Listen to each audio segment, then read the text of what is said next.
Oh.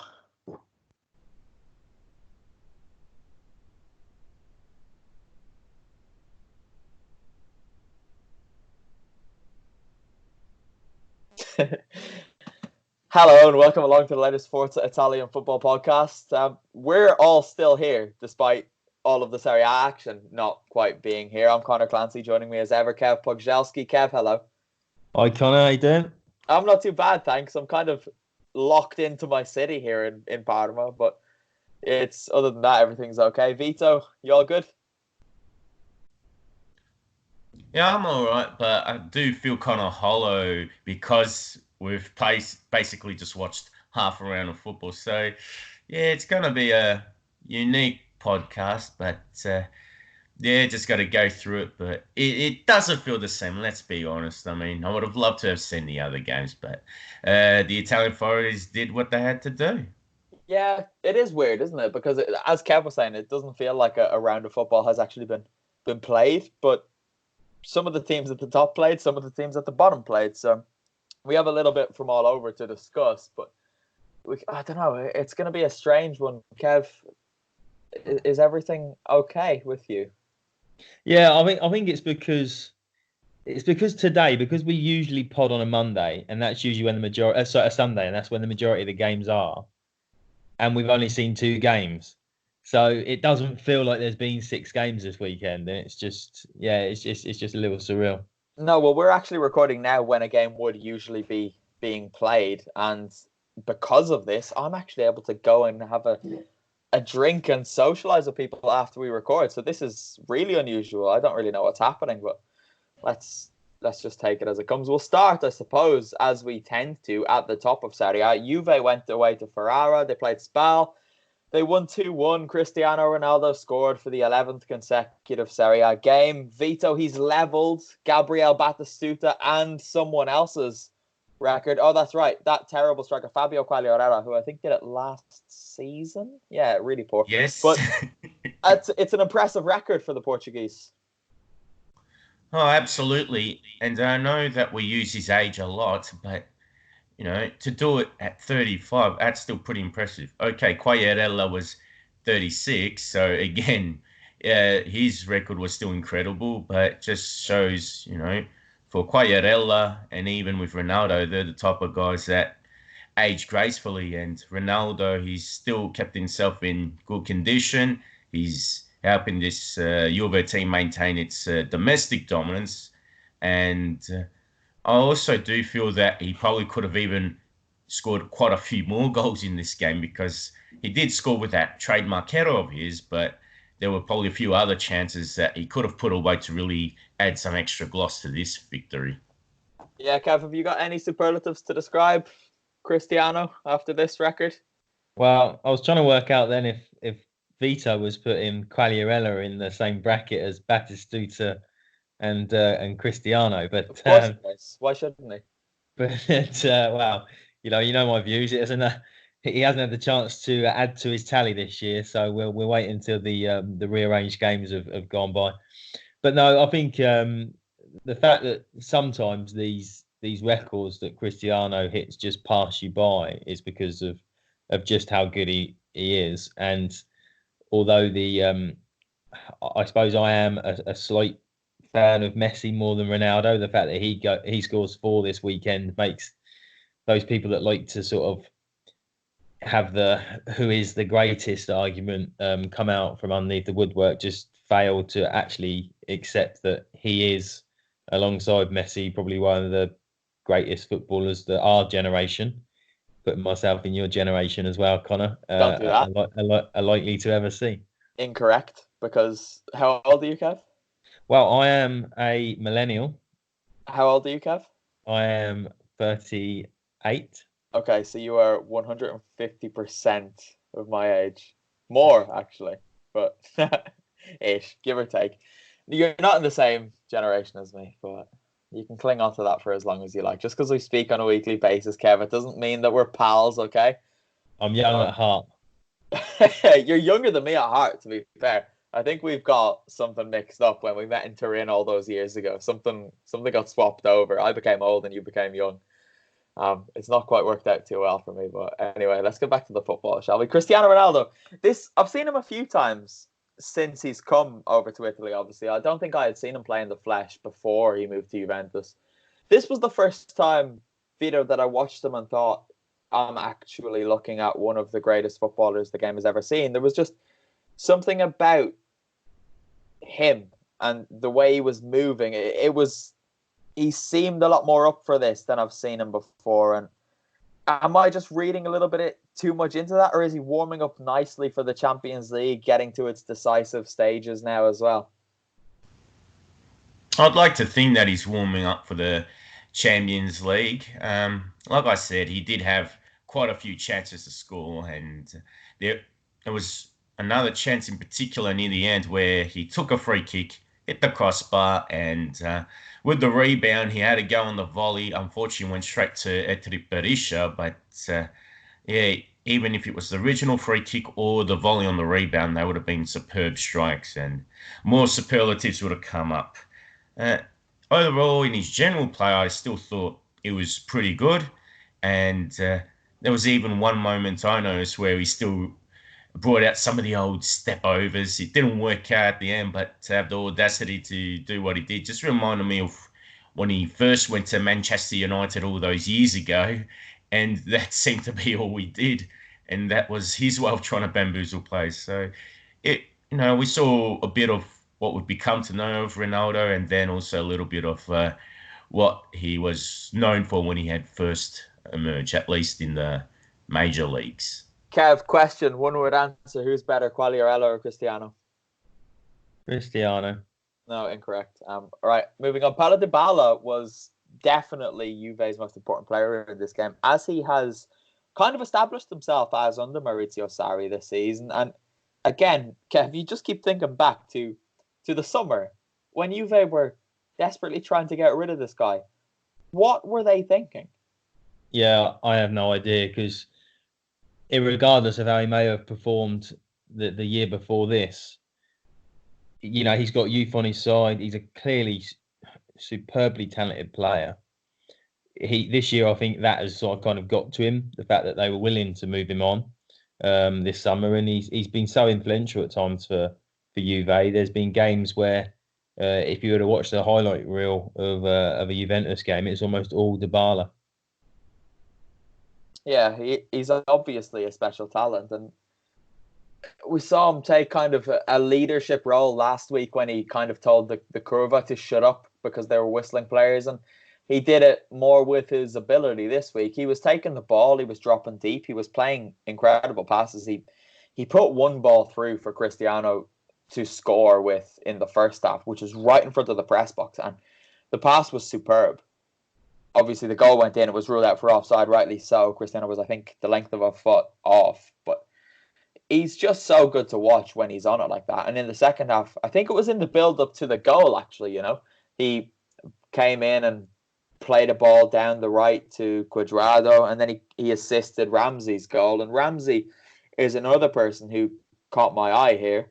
Vito, that was probably his best performance of the season for Juve. He seems to be finding his role in that midfield now, and Inter play Juve next week. I think that's Inter in as well. So with Cristiano firing, Dybala really finding his form, and Ramsey clicking into gear as well, Inter should be worried. They should be. I mean, just with Cuadrado, he did have a good game, but Ronaldo and Dybala, them two, I think, should pose more than enough danger for the Inter defense. And if the rest of the team can keep clicking, that would be really beneficial for the Bianconeri. Ramsey in particular, well, he scored a lovely goal with that chip, but even just his overall play, I think operating from a deeper position in midfield instead of playing in the hole behind the strikers suits him. And that way, he just seems to be picking out more passes. His link-up play was much improved compared to other games, and it looks like that this is the way forward for him. And I suppose from this perspective, Maurizio Sarri doesn't have to worry too much about getting Sami Khedira back from injury, because Ramsey can probably do a bit more than Kandira offensively, especially when he is coming from deep and getting into those goal-scoring positions. He just wasn't doing it as an attacking midfielder or trequartista. Kev, Giorgio Chiellini was back in the starting 11. He played alongside probably the worst defender Juve have in Daniele Rugani. And as promising, as exciting, as threatening as they were in possession, whenever Spal got near their final third, or indeed whenever Juve had the ball in their own final third, they were very, very shaky. Who, Juve? Yeah. Sorry, I misunderstood your question there. Yeah, I didn't. Well, there wasn't a great deal of coverage on the on the Spal attacks, really.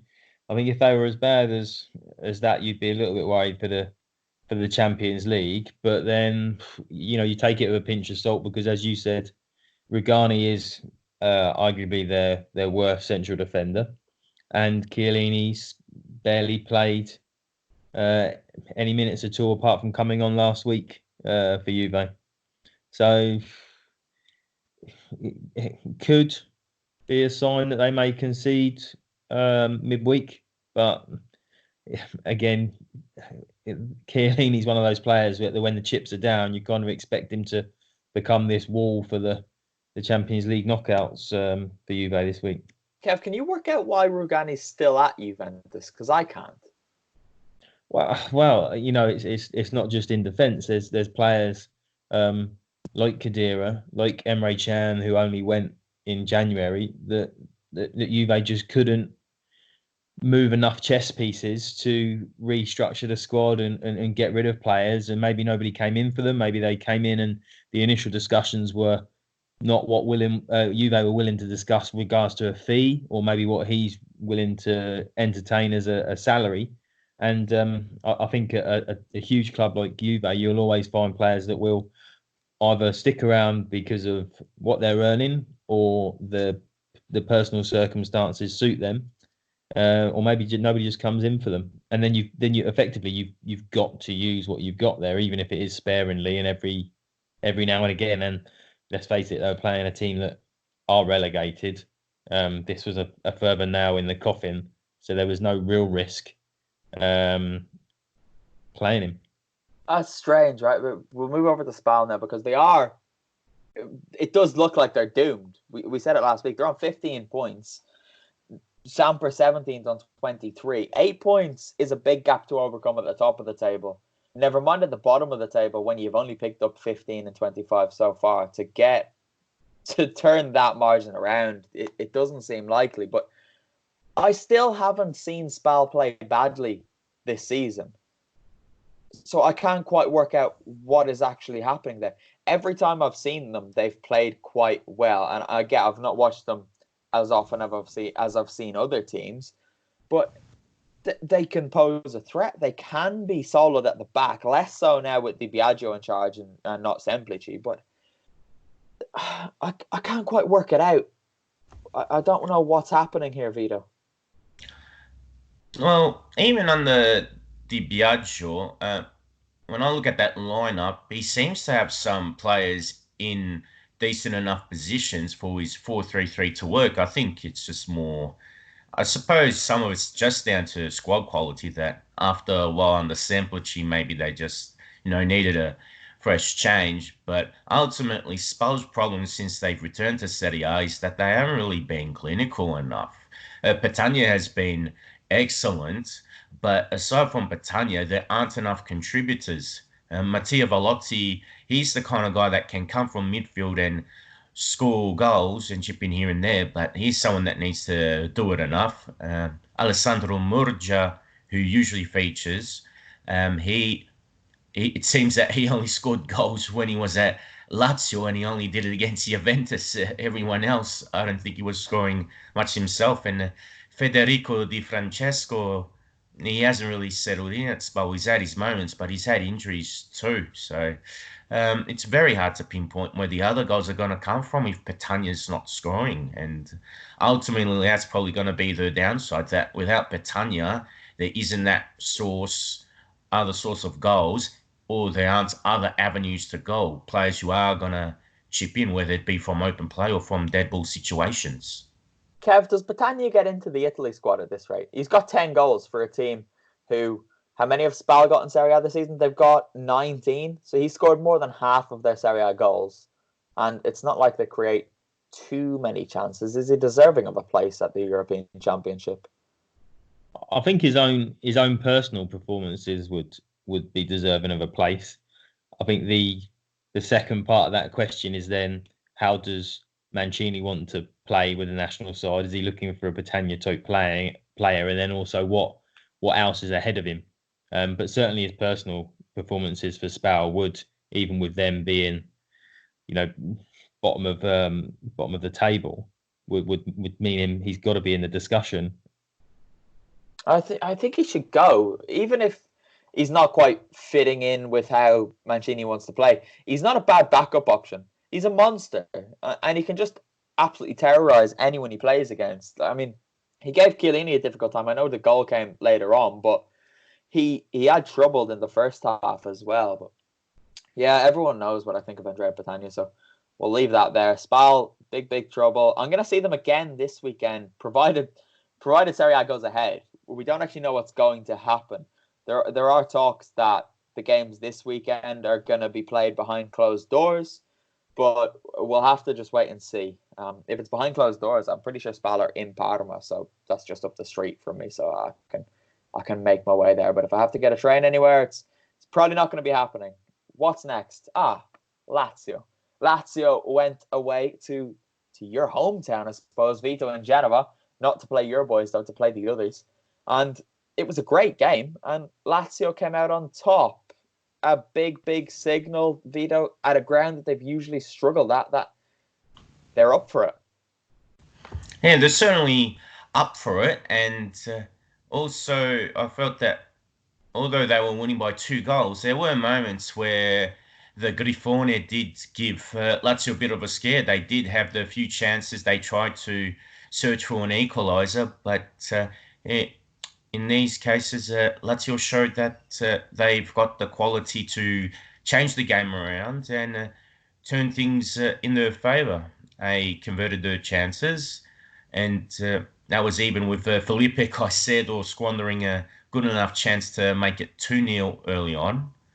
And although Criscito scored that penalty near the end, they were still able to hold on for the 3 points. And I think that's one of those many things with the Scudetto challenges, that they don't crumble in the late minutes. Another team probably would have allowed Genoa to score a late equaliser, but Lazio did not, and thank goodness for that.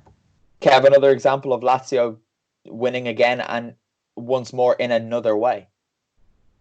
Yeah, I think where Vito touches on how resolute they are in the final moments is something to be said for having the core of that team together for so long now. There's not been so much change and fluctuation, and Inzaghi's been able to sort of mould a side there that are sort of grinding these results out, and they've kind of passed that period where they had the derby, albeit they drew against Roma, but then they came past Inter, and they're in this race and they fully deserve it. We did have Alessandro by at the game at the Marassi, so I'm going to go and speak to him now.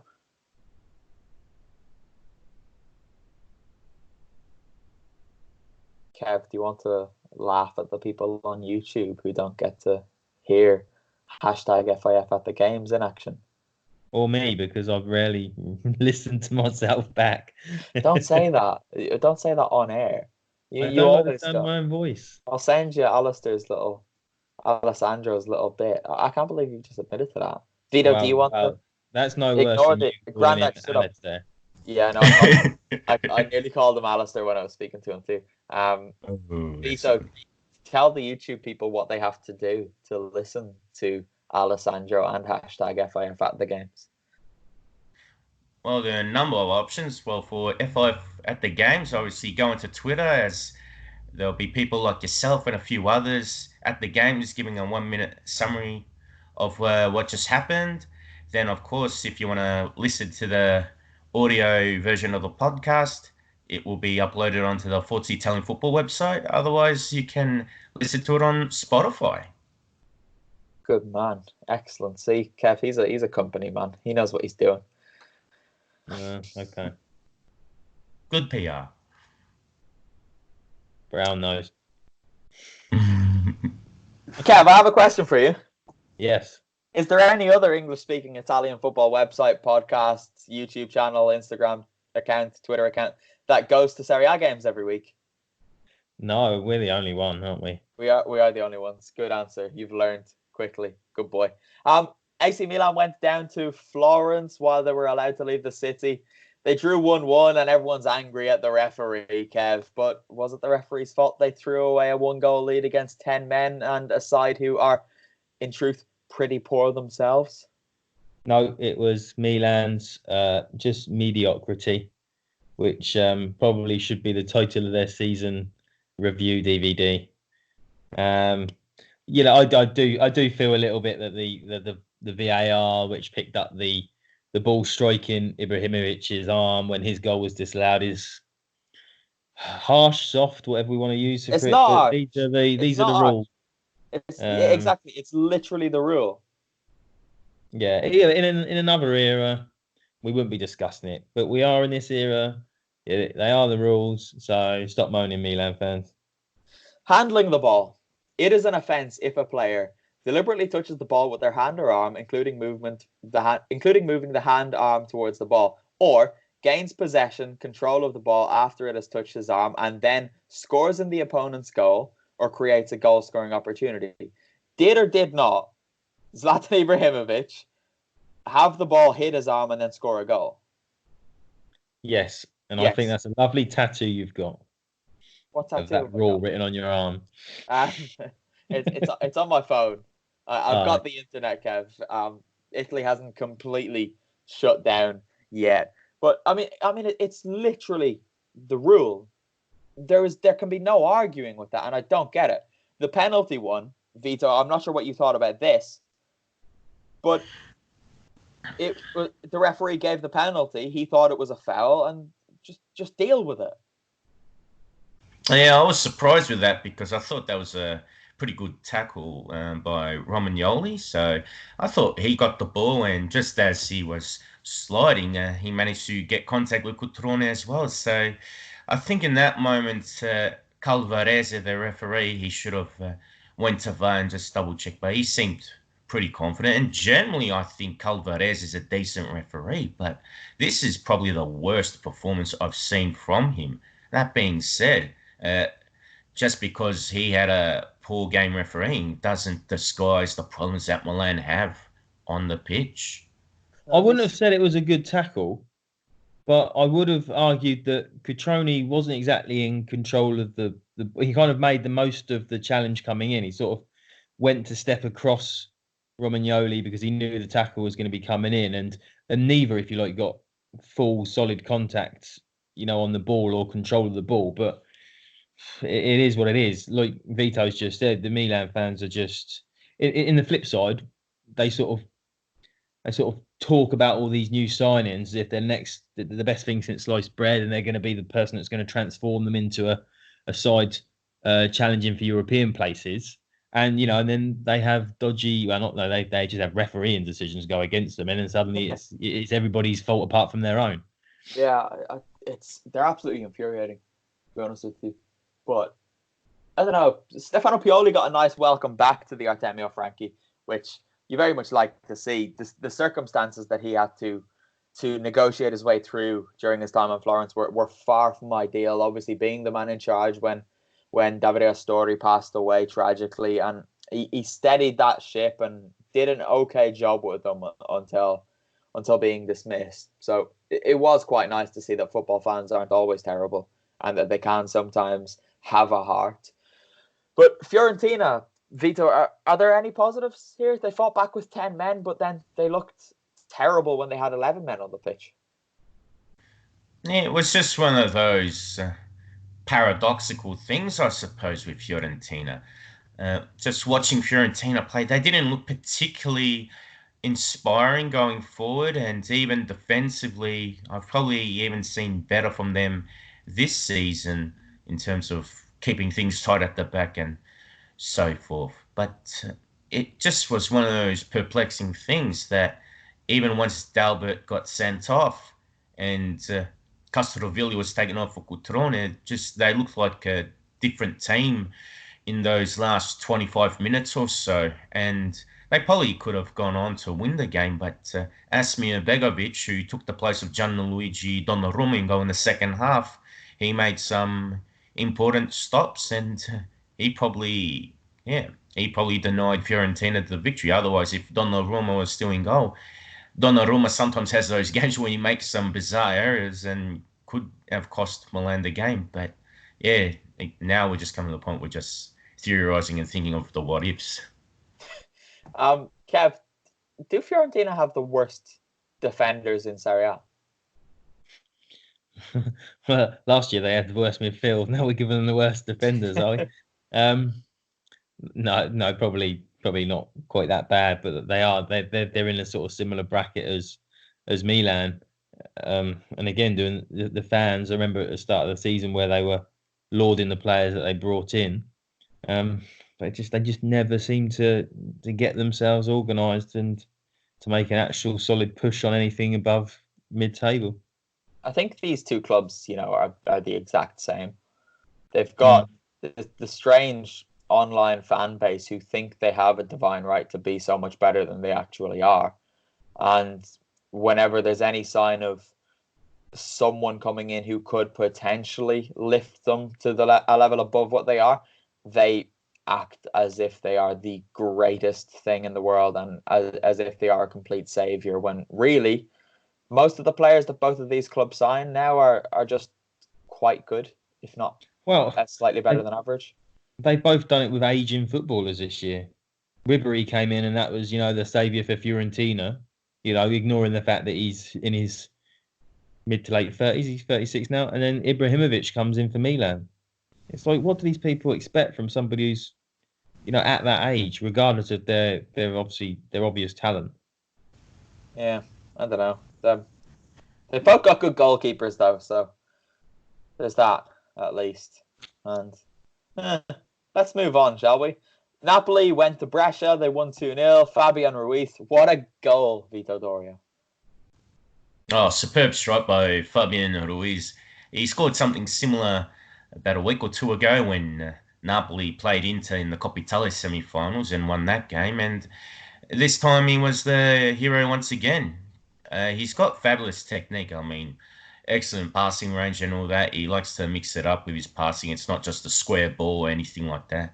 But that strike in particular, he was involved in the build-up and he was involved in exchanges with his teammates as they went from the middle to the right side of the pitch and then to get onto his left foot with that curl. And Jesse Jordan didn't really have much chance to stop that one. Just, probably one of the best goals of the round, if not the best one for sure.